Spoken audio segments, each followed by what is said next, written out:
Pour moi, la seconde main, c'était vraiment le fléau de la créativité. Parce que toutes les personnes, en fait, allaient piocher dans les archives sans penser à créer de nouvelles choses, etc.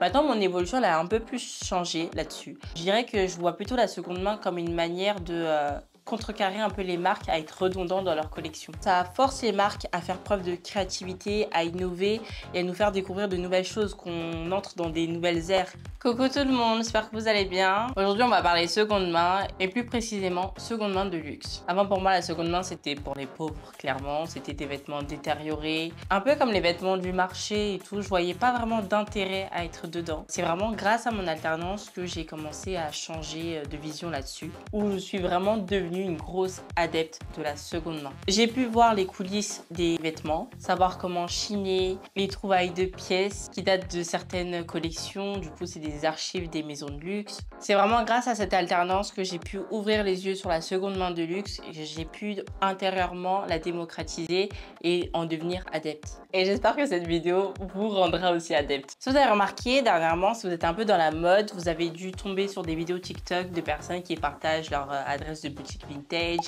ou de friperie. Ça s'est vraiment démocratisé, il n'y a plus de tabou là-dessus, les gens partagent leurs adresses, n'hésitent pas à dire qu'ils ont acheté ça en friperie ou en boutique vintage. Ça a été totalement normalisé, c'est vraiment la chasse au bon plan et tout le monde est preneur dessus. Et il y a même des événements mode qui vous invitent à piocher dans la seconde main et je pense notamment au Met Gala de l'année dernière, le thème qui était clairement un retour aux archives, même si c'est vrai qu'il y a eu des maisons qui ont préféré jouer sur la carte de la créativité du coup, mais il y a eu pas mal de looks retour aux archives des maisons. Mais aussi acheter de la seconde main, c'est aussi une manière d'avoir un style de vie plus conscient. Parce que le luxe de seconde main, c'est aussi une alternative à la fast fashion. Parce que ce que je trouve en fast fashion, je peux le retrouver en seconde main, mais au même prix, voire moins cher. Ce truc-là de se dire, est-ce que je m'habille du coup en luxe de seconde main ou je vais piocher dans du neuf fast fashion? Perso, je préfère le luxe de seconde main. Surtout que le luxe vintage, quand je dis vintage, c'est genre minimum 20 ans d'ancienneté. Faut pas oublier que leur code à l'époque, c'était surtout misé sur la qualité du produit. Du coup, il a un cycle de vie beaucoup plus long. Autant maintenant, on peut remettre ça en question. Mais avant, il n'y avait pas de question qui se posait. On achetait un produit luxe, c'était sûr que la qualité allait durer et que ça allait rester longtemps dans nos placards. Et d'ailleurs, cet éveil d'avoir un mode de consommation plus consciencieux, ça a été une macro tendance. Il y a plein d'entreprises qui se sont adaptées à ça. C'est pour ça qu'il y a de plus en plus d'entreprises qui adoptent une démarche RSE, qui n'hésitent pas à prouver par A plus B qu'elles sont éco-responsables et tout, éthiques et tout le tralala, les mots qui vont avec. Jusqu'à ces dernières années, plein de marques vont piocher carrément dans leur seconde main. Prends le cas de Gucci Vault, de Zalando Pre-Owned. Tout ça, elles ne le font pas pour rien, c'est parce qu'elles savent très bien qu'il y a un gros attrait envers la seconde main et du coup elles préfèrent rapatrier leurs pièces pour mieux les redistribuer. Et même Printemps, au 7e ciel, ils ont le corner seconde main. Et même les maisons de luxe ne le négligent pas et au contraire essayent de spéculer un peu là-dessus. Et quelque part, tous les avantages que la seconde main de luxe offre, c'est aussi une nouvelle manière d'accéder à un nouveau prestige du luxe, d'une nouvelle vision en fait. Parce que les codes que tu retrouves dans le luxe neuf de première main, tu les retrouves pareil dans la seconde main de luxe. Parce que tu cherches des pièces uniques et authentiques. Et dans la seconde main, tu vas les retrouver à un prix réduit et souvent introuvables en boutique. Parce que c'est des collections passées et c'est des archives qui remontent à 20, 30, 40 ans. Limite, maintenant, quand on voit des influenceurs, des stylistes, etc. s'habiller avec des pièces vintage de luxe, là on se dit qu'ils ont un goût du style totalement remarquable, comme si on avait un bagage culturel de la maison ou des maisons de luxe qu'on arbore avec nous. Ça aussi, cet impact visionnaire, d'avant-gardiste, d'aller piocher dans les archives pour les remettre au goût du jour. Voilà, franchement, c'est plutôt bien vu, je trouve, dans la mode, et tant mieux. Bien sûr, je pense que vous n'êtes pas sans savoir, si on prend de la seconde main de luxe, c'est pas de la seconde main de manière générale. C'est aussi parce que c'est une preuve sociale, qu'on le veuille ou non, ça l'est. Parce qu'affirmer son style tout en montrant qu'on a une démarche plus responsable et tout, c'est mis en valeur. Maintenant, c'est ce qu'on prône, c'est ce qu'on met en avant, c'est ce qui est populaire et c'est ce que les consommateurs et même les personnes autour préfèrent. Est-ce que maintenant, il faudrait avoir honte d'avoir des achats en seconde main de luxe? Personnellement, je dirais que non. Mais je peux comprendre qu'il y ait des freins et des critiques. Même si c'est beaucoup moins présent maintenant qu'avant, il ne faut pas oublier que la seconde main, de manière générale, c'est quand même vu par les personnes qui n'ont pas les moyens. C'est des pièces qui, on pense, sont forcément abîmés. Il y a aussi ce frein de se dire, c'est glauque de dire ça, hein, bah, je vais pas porter des vêtements qui appartiennent peut-être à un mort, etc. Bref, Tous ces éléments-là peuvent vous freiner à tomber dans la seconde main. Ça relève plutôt de la stigmatisation et des a priori qu'on se fait de la seconde main. Et pour ce qui est du luxe, là qui pose un paramètre supplémentaire, c'est cette question d'authenticité. Cette peur des contrefaçons sans cesse, des arnaques, des escrocs qui se permettent de vendre des produits contrefaits. Mais si maintenant les plateformes s'efforcent de contrer ça, il y a aussi quand même plusieurs tips que vous pouvez retrouver sur internet pour essayer de ne pas tomber dans un de leurs pièges. Moi j'ai quelques red flags par exemple. Sur Vinted, si je vois que l'escroc, il a genre 10 avis, qui vend un seul produit de luxe, ou je sais pas, qui spéculent énormément sur le prix, ou même visuellement aussi. Parce que maintenant, tu as Google Lens, tu as juste à screen, tu regardes ton produit, tu compares si Google le reconnaît ou pas. Tu mets côte à côte les deux produits, tu vois lequel, si c'est identique ou si ça ne l'est pas. Surtout que maintenant, tu as le service d'authentification qui est possible juste après ton achat. Par exemple, sur Vinted, c'est 10 € supplémentaires. Sur Vestiaire Collective aussi, tu peux, je crois, tu peux le faire authentifier. Sur Vestiaire Collective, c'est plus exigeant que sur Vinted. Vinted, ça se développe encore. Des fois, il faut savoir relativiser. Je prends un exemple. Cette chemise, c'est une Dior que j'ai achetée sur Vinted pour 20 € je crois. Je l'ai achetée à l'homme, ok? Et j'aurais pu me poser comme question, pourquoi est-ce qu'il va vendre du Dior à 20 €? Ça va pas ou quoi, genre? Sachant que c'est du luxe, justement, il devrait grave la vendre pour 200-300 €. Sachez que si vous faites ça sur Vinted pour de la seconde main de luxe, votre produit ne partira jamais. C'est dit. Tout simplement parce que les chemises Dior, il y en a genre 3000 sur Vinted. Je dis sur Vinted, mais ça peut être sur Vestiaire Collective ou n'importe quelle autre plateforme de seconde main. Il y a des produits, en fait, surtout les vêtements. Je pense que la contrefaçon n'est pas forcément intéressante. J'aurais plus peur de la contrefaçon pour des accessoires, notamment les lunettes de soleil, les sacs à main, portefeuilles, chaussures, etc. Pour les vêtements, quand c'est des chemises, des t-shirts, des jupes, etc., surtout quand c'est vintage et tout, enfin, à un moment, quand tu as 3000 utilisateurs qui proposent ça, j'ai envie de te dire, tu peux, en fait, ça participe à une baisse de prix. Tu peux pas te permettre de spéculer quand tu vois que tes concurrents font beaucoup moins cher. Mais tout ça, ça viendra avec, entre guillemets, de la pratique et de l'habitude. Parce que je l'entends, c'est compliqué de penser comme ça dès le début. Mais quand vous allez comme ça devenir adepte et tout, vous allez vous rendre compte que, enfin, il y a des produits. Une chemise de luxe, je mets pas plus de 30-40 €, ça va pas la tête ou quoi. Et bien sûr, maintenant, vous avez énormément d'applis pour acheter en seconde main de luxe. Vestiaire Collective, The Real, Vinted, surtout que maintenant, ils ont la division luxe, vous pouvez y aller.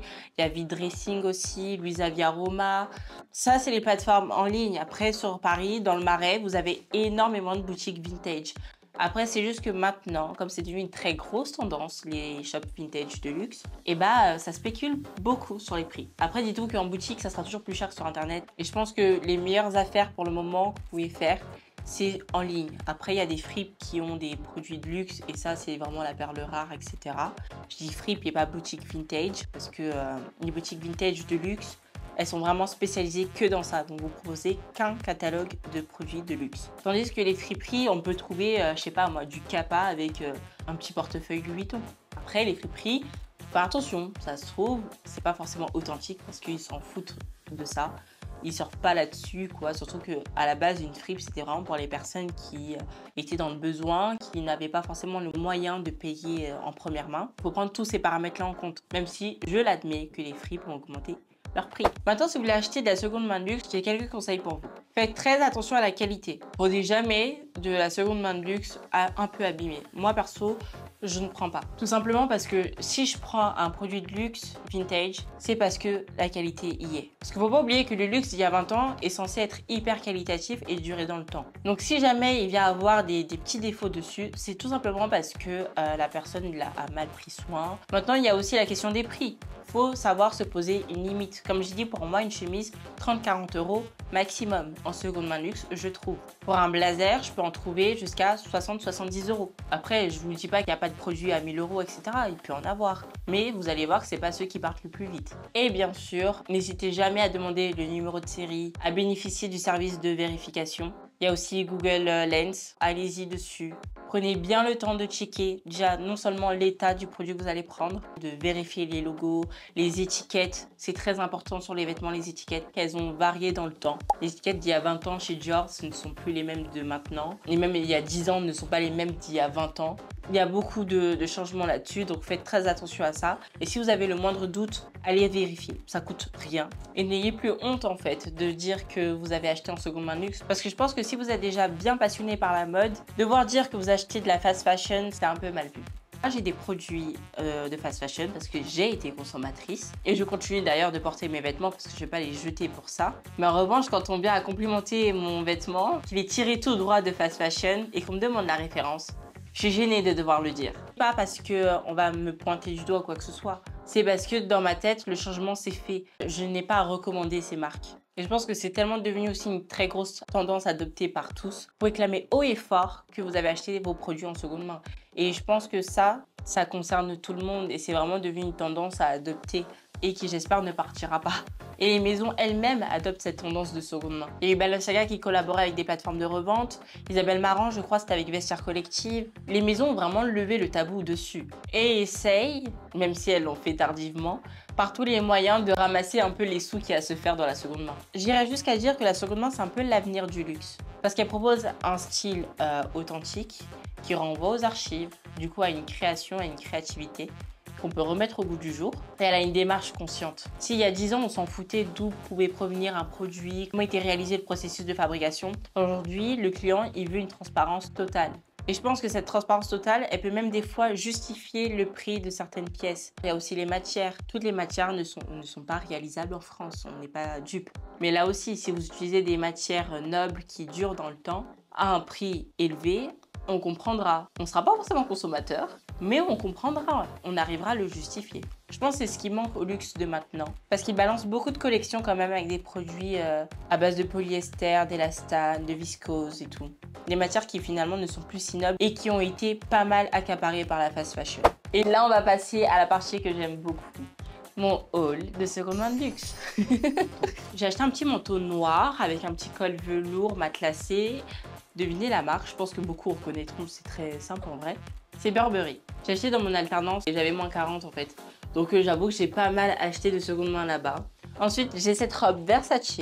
C'était un peu la vibe du tennis corps et tout. Et j'aimais bien le côté plissé, mini-jupe et ce côté taille basse de cette mini-jupe. J'aime beaucoup la construction en fait de la robe et je trouve que c'est assez original et je trouve ça moderne à la fois. Ensuite, j'ai pris cette marinière Jean-Paul Gaultier. J'ai jamais eu de marinière et là, je me suis dit pourquoi pas. Et j'aime trop le col avec la petite corde et tout, les petites ficelles. Et je trouve que ça fait vraiment du coup l'esprit marin au-delà des rayures bleues et blanches qu'on peut voir un peu partout. Il y a aussi une marque que j'ai découvert grâce à mon taf, c'est Roberto Cavalli. J'ai toujours eu un très gros attrait pour les maisons italiennes. Ça, c'est vraiment mon kiff, ok? Mais j'ai jamais eu les yeux rivés sur Roberto Cavalli. Ça a toujours été Versace, Prada. Et là, Roberto Cavalli, en fait, il y a plein de pièces vers lesquelles je me dirigeais naturellement parce que je les kiffais énormément. Et en fait, il s'avérait que c'était du Roberto Cavalli. Donc chez Roberto Cavalli, j'ai ce top-là. C'est un top très coloré et tout. Il est super beau et très léger. Franchement, il est aérien. Donc c'est parfait pour l'été, les printemps et tout. J'ai cette robe aussi, une robe de soirée, de bal, ce que vous voulez. Elle est incroyable cette robe, genre vraiment la matière elle est incroyable. Je ne sais jamais comment l'attacher parce qu'il y a un dos nu et il y a des ficelles et tout dessus. Et je sais jamais, mais j'arrive toujours à me débrouiller. Et encore un autre produit Roberto Cavalli, c'est mon ensemble vert en velours. Que je porte d'ailleurs dans ma première vidéo. Cet ensemble, j'en suis fan. De base, le vert, c'est pas ma couleur. Je préfère le vert kaki. Et encore, j'ai du mal. Le vert, c'est pas mon kiff. Mais quand j'ai vu ça, et en plus sur la jupe, il y a un petit dégradé avec du bleu, c'est super beau. Il y a cette chemise que vous voyez, c'est une chemise basique pour homme, que j'ai eu pour 20 €. Donc en vrai, c'est très abordable, que je rachèterai et rachèterai. Coucou, ouais non, la vidéo n'est pas sortie de base, c'était dimanche, je suis vraiment navrée. Il fallait faire quelques modifs là de last minute, notamment intégrer le sondage que je vous avais fait sur Instagram. N'hésitez pas à me suivre là-bas, parce que des fois de temps en temps, je fais des petites apparitions, des stories pertinentes. Du coup, je vous avais demandé si vous consommez de la seconde main et 47% m'a dit que oui, jusqu'à il n'arrivait plus du tout à acheter du neuf et 53% qui n'y adhèrent toujours pas. Donc quelque part, ouais, c'est bon signe en vrai, ça veut dire que les choses bougent et que les gens portent un regard totalement différent maintenant sur la seconde main. Après, j'ai pu échanger un peu avec quelques-uns d'entre vous, notamment sur le fait qu'en banlieue, la seconde main, elle n'est pas totalement démocratisée. Si sur Paris, les boutiques de seconde main et les vintage shops, c'est vraiment devenu le bon plan à partager. En banlieue, ça l'est beaucoup moins. Genre, c'est beaucoup moins démocratisé. Autant ça l'est sur l'électroménager, les choses comme ça, mais sur les vêtements, ça l'est beaucoup moins. Et puis même, je prends le cas, j'ai un centre commercial pas très loin de chez moi, et il y a une boutique de seconde main, et en fait, elle est quasiment vide. Et je me dis que Sur Paris, il aurait tellement de potentiel, mais c'est vrai que pour le coup, je pense qu'en banlieue, les mentalités sont un peu plus bridées là-dessus. Et il y avait aussi cette question de savoir bien chiner sur Internet et tout. Le conseil que je peux donner, c'est vraiment de la pratique. Si vous pratiquez pas, bah, vous allez jamais repérer, avoir vos propres red flags, etc. Ça se développe vraiment au fur et à mesure du temps. Après, sinon, il y a un compte qui peut vous aider. C'est, je crois, Emmanuel Fit. Et elle vous donne pas mal de tips pour ne pas tomber dans les pièges des escrocs et tout et tout. Et après, si vous voulez vous-même consommer, trouver des bons articles qui vous correspondent, ça, c'est comme TikTok, genre. C'est de l'algorithme. C'est plus vous restez longtemps sur l'application, plus vous likez, plus on vous recommandera de produits comme ça. Si vous acceptez les cookies, vous suivra même en dehors de l'application. Bref, libre à vous de le faire. Vinted, pour moi, c'est comme un réseau social. Faut que tous les jours, j'aille dessus, que je like des choses et tout. Et même si je sais que je ne vais pas forcément les acheter, c'est juste pour peaufiner mon algorithme. Sinon, bah, très vite, il se perd et il me fait n'importe quoi. J'espère que la vidéo vous aura plu. Nous, on se dit à bientôt pour un nouveau sujet, une nouvelle thématique. En attendant, je vous laisse liker et vous abonner à la chaîne. N'oubliez pas d'activer la cloche pour vous tenir informé de toutes mes prochaines sorties. Moi, je vous attends dans les commentaires. Partagez-moi votre expérience sur la seconde main et donnez-nous un peu de tips, de conseils pour éviter de déjà tomber dans des pièges d'escrocs, mais aussi pour savoir chiner et trouver des pièces qu'on aime bien. Bisous!